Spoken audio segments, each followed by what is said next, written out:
அந்த முருகப்பெருமான் கொண்டு வந்து வெட்டி வைத்தாரு வாழை மரம். அந்த வாழை மர பந்தலிலே வாழ்வரசு தவம் இருக்க என்ன நடந்தது? அங்க வெட்டி வச்ச எம்மன்னைக்கு வாழை மரம் வாழை மரம் இங்க துளிர் விட்டு எம்மாடி காய்க்கூதடி வெட்டி வச்ச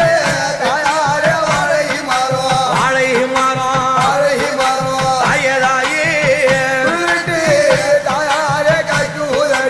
வெட்டி வச்ச வாழை மரம் துளிர் விட்டு காய்க்க அது ஒரு வாழை 3 குலை காய்க்க ஆச்சரியமாகத்தானே அம்பாள் தவம் முடிந்தது.